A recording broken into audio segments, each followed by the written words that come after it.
నమస్తే, welcome to south first. ఒక passport కోసం చేసిన డిఎన్ఏ టెస్ట్ ఒక పెద్ద రహస్యాన్ని బట్టబయలు చేసింది. డిఎన్ఏ టెస్ట్ కోసం వెళ్లిన జంట ఊహించని నిజాన్ని తెలుసుకున్నారు. కోట్ల రూపాయల మోసం, అమాయక దంపతుల కలలతో ఆటలు, శిశువుల అక్రమ రవాణా ఆరోపణలు. ఇదే డాక్టర్ నమ్రత కేసు వెనుక ఉన్న నిజం. హైదరాబాద్ లోని సృష్టి ఫర్టిలిటీ సెంటర్ పెద్ద వివాదంలో చిక్కుకుంది. బేబీ స్వాప్ స్కాండల్ అంటూ వెలుగులోకి వచ్చిన ఈ ఘటన సృష్టి ఫర్టిలిటీ సెంటర్ లో దశాబ్ద కాలంగా సాగుతున్న ఫర్టిలిటీ మోసాలను బహిర్గతం చేసింది. ఇది దేశవ్యాప్తంగా ఇంకా చర్చనీయాంశం అవుతూనే ఉంది. అమెరికాకు వెళ్లాలని నిర్ణయించుకున్న దంపతులు తమ బిడ్డ పాస్పోర్ట్ కోసం డిఎన్ఏ టెస్ట్ చేయించుకున్నారు. కానీ వాళ్ళ రిపోర్ట్ లో షాకింగ్ నిజం బయటపడింది. ఆ బిడ్డ ఆ తల్లిదండ్రులదే కాదని ఈ రిపోర్ట్ లో తేలింది. సో సరోగసీ ప్రక్రియ కోసం 30 లక్షలు చెల్లించి మరీ పొందిన ఈ బిడ్డ తమది కాదని తేలడంతో వారు వెంటనే పోలీసులను ఆశ్రయించారు. సో ఇక్కడి నుంచే మొత్తం స్కామ్ బట్టబయలవడం మొదలైంది. ఈ ఫిర్యాదు అందుకున్న పోలీసులు వెంటనే కేసు నమోదు చేసి దర్యాప్తు ప్రారంభించారు. సో హాస్పిటల్ రికార్డులు, ట్రీట్మెంట్ వివరాలు, సిబ్బంది స్టేట్మెంట్స్ ఇలా అన్ని కూడా ప్రస్తుతం పరిశీలనలో ఉన్నాయి. డాక్టర్ నమ్రత అండ్ సెంటర్ నిర్వాహకుల పాత్రపై అనేక ప్రశ్నలు లేపుతూ ఉన్నాయి. సో ఈ సృష్టి ఫర్టిలిటీ సెంటర్ వాళ్ళు తమ అండం వీర్యం ద్వారా ఎంబ్రియో తయారు చేసి సరోగేట్ తల్లిలో ఇంప్లాంట్ చేస్తామని హామీ ఇచ్చారని, అట్లాగే అన్ని రకాల పత్రాలు, వైద్య పద్ధతులు అవన్నీ కూడా చట్టబద్ధంగా ఉంటాయని చెప్పారని చెప్పేసి, అట్లాగే క్లినిక్ అందించిన ప్యాకేజ్ కూడా చాలా విశ్వసనీయంగా కనిపించిందని, సో సరోగసీ ఒప్పందాలు కానీ, అట్లాగే మెడికల్ డాక్యుమెంట్లు కానీ, అట్లాగే డిఎన్ఏ నిర్ధారణ సర్టిఫికెట్లు అన్ని కూడా ఉన్నాయి అని చూపించడంతో వాళ్ళు ఈ జంట ఏం చెప్పారంటే, అవన్నీ వాళ్ళకి చూపించగానే తాము 15 లక్షలేమో చెక్ ఇచ్చామని, అట్లాగే 15 లక్షలు క్యాష్ గా ఇచ్చామని చెప్పారనమాట వీళ్ళు. సో కేవలం ఈ ఒక్క జంట విషయంలోనే కాదు, ఏ జంట అయినా డాక్టర్ నమ్రత చేసేది ఇదే తంతు. సో సృష్టి ఫర్టిలిటీ అండ్ రీసెర్చ్ సెంటర్ లో కస్టమర్లకు మాటిచ్చేది ఒకటి, కానీ జరుగుతున్నది మరొకటి.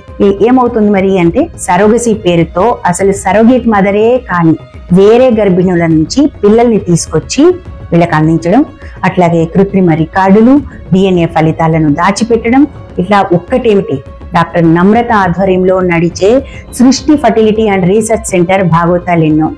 మెడికల్ ట్రీట్మెంట్ ముసుగులో ఈ doctor Namrata child trafficking operation ని నిర్వహిస్తోంది. సో సరోగసీ పేరుతో డాక్టర్ నమ్రత నడిపిన ఈ రాకెట్ లో అసలు బయాలజికల్ లింకే లేని శిశువుల్ని అమ్మేవాళ్ళు. సో ఇది కూడా పేదరికంలో మగ్గిపోతున్న గర్భిణులను గుర్తించి వాళ్లకు పుట్టిన బిడ్డలను ఈ ఏజెంట్లు అనే వాళ్ళు అరేంజ్ చేస్తూ ఉంటారు. సో ఆ పేద తల్లులకు పుట్టిన మగబిడ్డలకైతే 4.5 లక్షలు, అట్లాగే ఒకవేళ ఆడబిడ్డ అయితే 3.5 లక్షలకు వాళ్ళు కొనుగోలు చేసేవాళ్ళు. ఆ శిశువుల్ని మళ్ళీ 10 వంతులు ఎక్కువ రేటుకి తమ క్లయింట్స్ కి ఇచ్చి వాళ్ళు వీళ్ళ బిడ్డలే, క్లయింట్స్ కి పుట్టిన బిడ్డలే సరోగసీ ద్వారా అని నమ్మించేవాళ్ళు. ఇదంతా ఒక ఎత్తు అయితే, లీగల్ గా తమపై ఎటువంటి అనుమానం రాకుండా సరోగసీ మదర్స్ గా నమ్మించే ఆ పేద తల్లులు, అట్లాగే ఈ పిల్లలేని దంపతులు వాళ్ళకి వాళ్ళు కలిసి మాట్లాడేసుకుని వాళ్ళిద్దరూ కలిసి తమ దగ్గరకు వచ్చి సంప్రదిస్తేనే తాము సరోగసీ వైద్య సేవలను అందిస్తున్నట్టు పక్కా ప్లాన్ తో పకడ్బందీగా లీగల్ డాక్యుమెంట్లు కూడా ఆమె తయారు చేసి పెట్టుకుంది. సో ఇట్లా 15 ఏళ్లుగా ఈ భాగవతం అనేది జరుగుతూ ఉంది. సో ఇప్పుడు వెలుగులోకి వచ్చిన ఈ కేసు వల్ల భారతదేశంలో జరిగిన అత్యంత పెద్ద ఫర్టిలిటీ మోసం బహిర్గతం కావడానికి ఈ కేసు కారణమైంది. సో ఇప్పటి వరకు ఈ సెంటర్ ప్రతి జంట నుండి 12 లక్షల నుండి 44 లక్షల వరకు వసూలు చేసినట్టు ఆమెపై ఆరోపణలు ఉన్నాయి. సో ఈ మెడికల్ స్కామ్ ద్వారా డాక్టర్ నమ్రత 2 రకాల మోసాలు చేసింది. ఎట్లా అంటే, ఒకవైపు బిడ్డ కోసం ఆతృతగా ఎదురు చూస్తున్న జంటలు, మరోవైపు బతుకు తెరువు కోసం పేదరికంతో మగ్గిపోతూ తమ పిల్లల్ని అమ్మేసిన మహిళలు, ఇలా ఇద్దరినీ కూడా తమ బాగు కోసం, తన బాగు కోసం, తన సెంటర్ బాగు కోసం వాడుకుంది. పేదరికం కారణంగా కొంతమంది తల్లులు పిల్లలను నగదు కోసం అమ్మగా ఆ పిల్లలు ఇతర దంపతులకు సరోగసీ బేబీ పేరుతో ఇచ్చిందేమే. సో ప్రస్తుతం ఈ కేసు ప్రత్యేక దర్యాప్తు బృందమైన సిట్ దర్యాప్తులో ఉంది. సో ఈ విషయాలన్నీ కూడా బయటకు రాగానే ఎన్ఫోర్స్మెంట్ డైరెక్టరేట్ డాక్టర్ నమ్రతకు చెందిన సృష్టి ఫర్టిలిటీ సెంటర్లపై దాడులు మొదలుపెట్టింది. సో జూలై 25న హైదరాబాద్, విజయవాడ, విశాఖపట్నం, నెల్లూరు, కోల్కతా వంటి నగరాలతో పాటు 9 ప్రాంతాల్లో జరిగిన ఈ ఎన్ఫోర్స్మెంట్ డైరెక్టరేట్ దాడుల్లో నకిలీ పత్రాలు, బహుళ రాష్ట్రాల్లో వ్యాపించిన నెట్వర్క్, కోట్ల రూపాయల లావాదేవీలు ఇవన్నీ కూడా బయటపడ్డాయి. అంతేగాక ఫోర్జరీ చేసిన డాక్యుమెంట్స్, నకిలీ మెడికల్ రికార్డులు, లావాదేవీల రికార్డులను ఈ ఈడీ స్వాధీనం చేసుకుంది. సో ఇప్పటి వరకు డాక్టర్ నమ్రతతో పాటుగా 25 మందిని వీళ్ళు అరెస్ట్ చేశారు. వీళ్ళలో డాక్టర్లు ఉన్నారు, అట్లాగే రకరకాల దశల్లో ఏజెంట్లు, బయాలజికల్ పేరెంట్స్ ఉన్నారు. సో వాళ్ళపై మోసం, బేబీ ట్రాఫికింగ్, నకిలీ రిపోర్టులు తయారు చేయడం, అట్లాగే ఈ చట్ట విరుద్ధంగా చేసే ఈ సరోగసీ కేసులు ఇవన్నీ కూడా వాళ్ళ మీద నమోదయ్యాయి.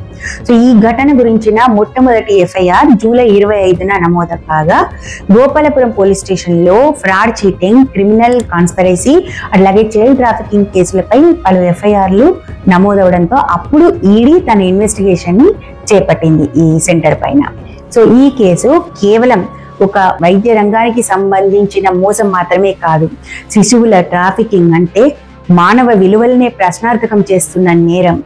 సో రాష్ట్ర ప్రభుత్వం ఇప్పటికే ఒక ప్రత్యేక కమిటీని ఏర్పాటు చేసింది. అన్ని ప్రైవేట్ ఐవీఎఫ్ ఫర్టిలిటీ సెంటర్స్ ను పరిశీలించబోతోంది. అయినా కూడా ఈ సంఘటన ఒక పెద్ద ప్రశ్న లేవనెత్తుతోంది. భారతదేశంలో సరోగసీ కానీ అట్లాగే ఐవీఎఫ్, ఏఆర్టీ అంటే అసిస్టెడ్ రిప్రొడక్టివ్ కేంద్రాల పర్యవేక్షణ ఎంత బలహీనంగా ఉందో చూపిస్తోంది. సో ప్రస్తుతం ఈ ఏఆర్టీ చట్టాలు అనేకం ఉన్నప్పటికీ కూడా రకరకాల చిన్న సెంటర్ల ఏర్పాటు, వాటిలో నిబంధనల లోపం, అట్లాగే లైసెన్స్ విషయంలో మోసాలు, ఇవన్నీ కూడా మానవ అక్రమ రవాణా వరకు దారితీస్తున్నాయి. అందుకే చట్టాల అమలు విషయంలో మరింత కఠినంగా ఉండాల్సిన అవసరం ఉంది. మరో ముఖ్యమైన విషయం ఏంటంటే సరోగసీ సెంటర్లలో బయాలజికల్ లింక్ అనేది తప్పనిసరిగా నిర్ధారించే డిఎన్ఏ టెస్టులు ప్రారంభ దశలోనే ఉండాల్సిన అవసరం ఉంది. సో మరో వీడియోతో మళ్ళీ కలుద్దాం. నమస్తే.